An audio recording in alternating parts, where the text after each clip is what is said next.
नमस्कार साथियों, डीसी पाठशाला के इस यूट्यूब चैनल पर मैं आप सभी का स्वागत करता हूं। और जैसा कि आप सभी जानते हैं, लास्ट वीडियोस के अंदर हम जो हैं वो अपना सिलेबस यानी कि जो आर्ट स्ट्रीम के आपके सब्जेक्ट्स हैं उनका सिलेबस डिस्कस करना जो है वो शुरू कर चुके हैं, है ना। और लास्ट क्लास के अंदर हमने पॉलिटिकल साइंस का यानी कि जो आपका डोमेन स्पेसिफिक सब्जेक्ट रहने वाला है आर्ट स्ट्रीम के स्टूडेंट्स के लिए, उस सिलेबस को हम डिस्कस कर चुके थे। आज जो है वो हम हिस्ट्री का जो सिलेबस है आपका सीयूईटी के लिए, उस सिलेबस को जो है वो डिस्कस करने वाले हैं। और आपको कहीं ना कहीं इस पर थोड़ा ज़्यादा ध्यान रखना है, ये बात ध्यान रखिए आप, क्योंकि अधिकांश विद्यार्थी क्या करते हैं, जो ज़्यादातर स्टूडेंट होते हैं वो हिस्ट्री से एक तरीके से डरते हैं कि भाई हिस्ट्री जो है वो कैसे कंप्लीट करेंगे। क्योंकि आप जानते हो ट्वेल्थ के अंदर क्या है, ट्वेल्थ क्लास के अंदर हिस्ट्री की आपकी क्या है, 3 बुक हैं, ये बात आप सभी जानते हैं, है ना। और ये कमाल की बात आप याद रखिए कि इस समय जो आपका ट्वेल्थ का जो सिलेबस है उसके अंदर कहीं ना कहीं उसमें से सिर्फ 12 चैप्टर आने थे आपके हिस्ट्री में से, और बाकी के चैप्टर उसमें इंक्लूड नहीं थे। पर अब की बार जो आप इसके अंदर जो आपका एंट्रेंस एग्जाम होने वाला है सीयूईटी का, इसके अंदर जो है वो हिस्ट्री के आपके सारे जो है वो आपके क्या आने वाले हैं, चैप्टर्स जो है वो आने वाले हैं। और यहाँ आपको एक बात और ध्यान रखनी है कि इन चैप्टर्स का जो नाम है वो कहीं ना कहीं थोड़ा थोड़ा अलग रहेगा यहाँ पर मैं फिर आपको बता दूं कि आपको फोकस किस चीज पर करना है, एनसीईआरटी पर करना है। यानी कि आपको क्या करना है, ट्वेल्थ की एनसीईआरटी लेनी है जो हिस्ट्री की है, बुक है आपकी, और उनको ही आपको क्या करना है, पढ़ना है। पर थोड़ा सा आपको एग्जाम के पॉइंट ऑफ व्यू से, यानी कि जिस प्रकार से आपके प्रश्न बन सकते हैं, आपको उस तरीके से जो है उसका अध्ययन करना होगा। और कहीं ना कहीं हमारा जो संस्थान है वो इसमें आपकी बहुत ज़्यादा जो है वो क्या करने वाला है, सहायता करने वाला है। तो आइए सबसे पहले हम देखते हैं कि आखिर हिस्ट्री के अंदर जो है वो हमारा सिलेबस जो है वो क्या रहने वाला है आपका सीयूईटी के लिए।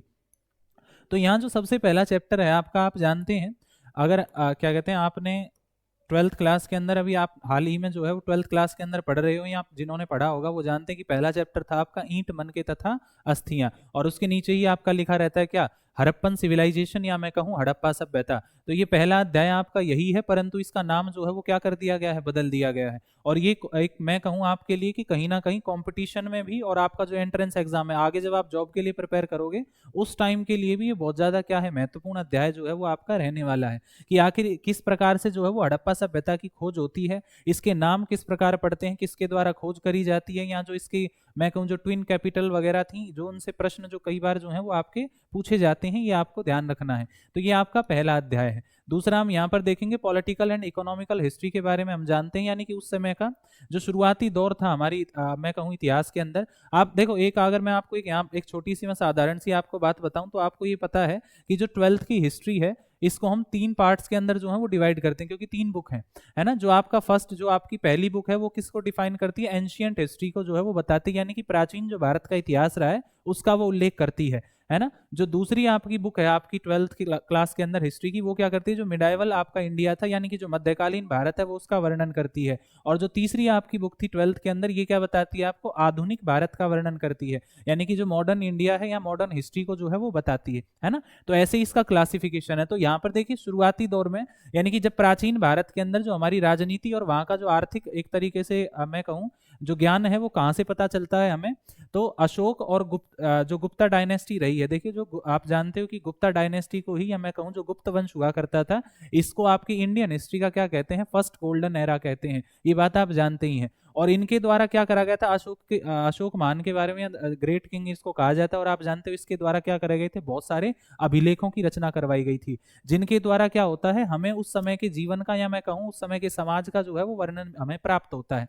तो ये बात आपको ध्यान रखनी है इस चैप्टर के अंदर। ये आपका सिमिलरली जो है वो सेकंड चैप्टर ही है आपका ट्वेल्थ क्लास का, ये बात आप याद रखें।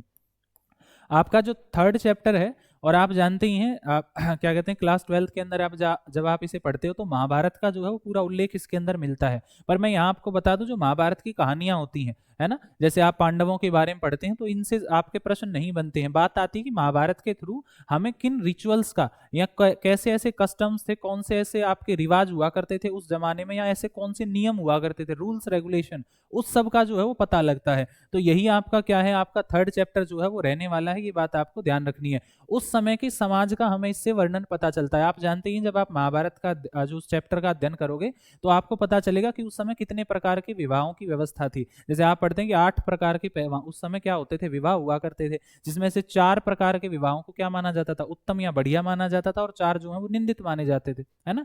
तो ऐसी जो आपके रूल रेगुलेशन है वो आपको इस चैप्टर के अंदर जो है वो पढ़ने को मिलेंगे ट्वेल्थ के अंदर। नेक्स्ट आता है आपका हिस्ट्री ऑफ बुद्धिज्म, यानी कि जो बौद्ध धर्म है। यहाँ पर एक बात ध्यान रखें, यहाँ पर आपको बुद्धिज्म लिख दिया गया है, परंतु साथ में आपको जैनिज्म यानी कि जैन धर्म का भी अध्ययन करना है, ये बात आप याद रखेंगे, क्योंकि उस चैप्टर के अंदर दोनों ही बौद्ध जैन और साथ में जो है वो हिंदू धर्म का भी उल्लेख मिलता है ना। और आपको इसमें ये भी पढ़ना है कि बौद्ध जो है वो किन दो भागों में बटे हुए हैं, जैन किन दो भागों में बटे हुए हैं, ये उल्लेख भी उस चैप्टर में ही है। और इनसे संबंधित जो इनके स्तूप थे, है ना, जैसे सांची का स्तूप है, अमरावती का स्तूप है, उनका भी उल्लेख जो है वो इस चैप्टर के अंदर करा गया है ना।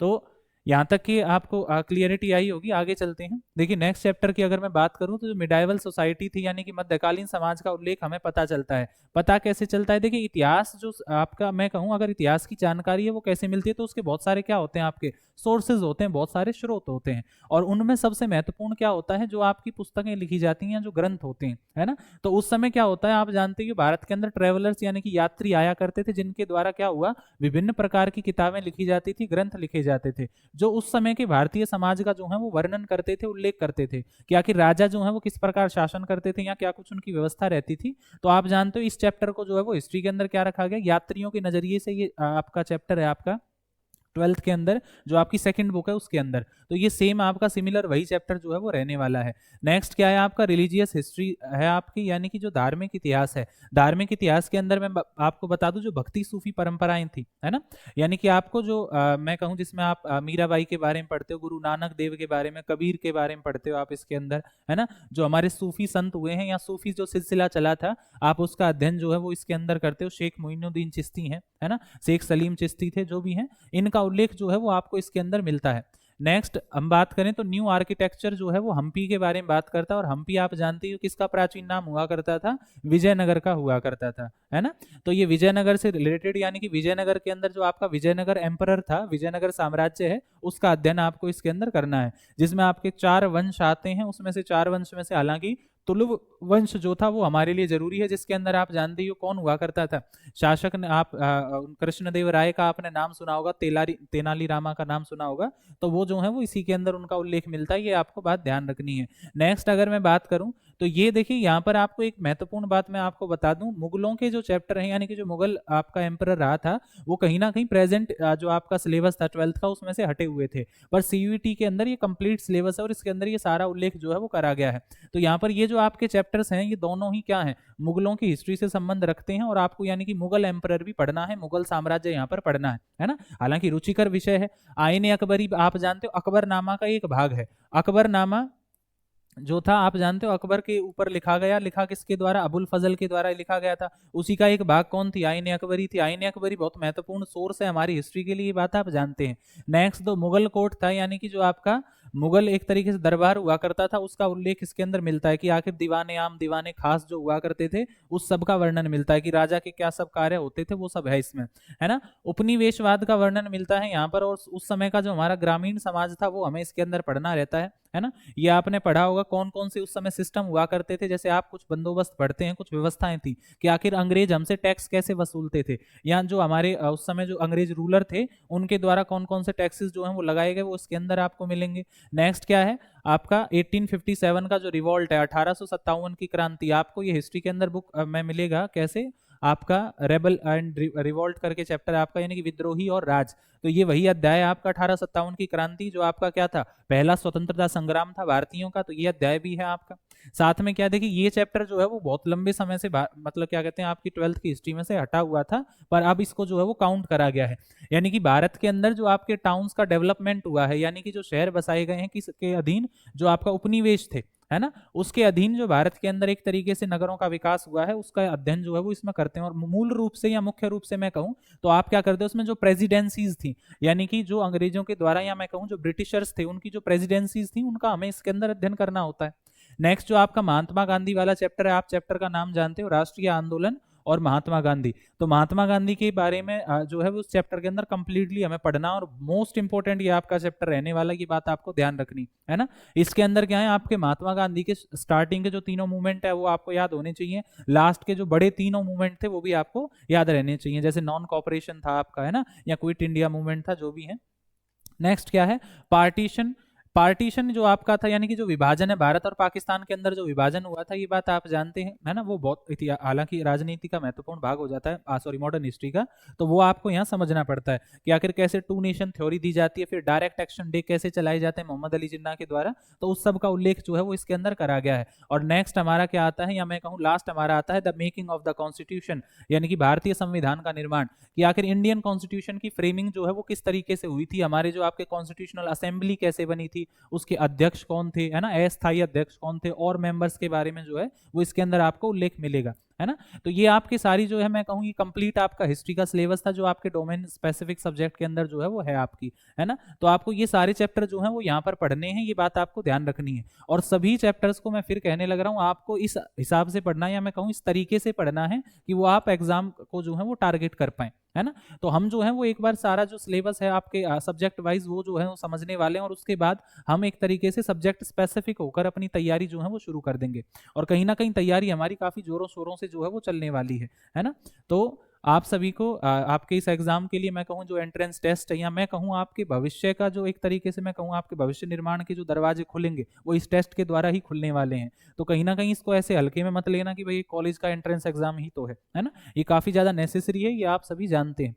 अगर ये इतना महत्वपूर्ण नहीं होता तो लगातार आप जानते हो कि जो विद्यार्थियों की संख्या, यानी कि जो स्टूडेंट्स का मैं अगर नंबर की बात करूं, वो लगातार बढ़ती जा रही है इसके अंदर, क्योंकि उन सभी को पता है कि ये बहुत ज्यादा महत्वपूर्ण है हमारे लिए, है ना।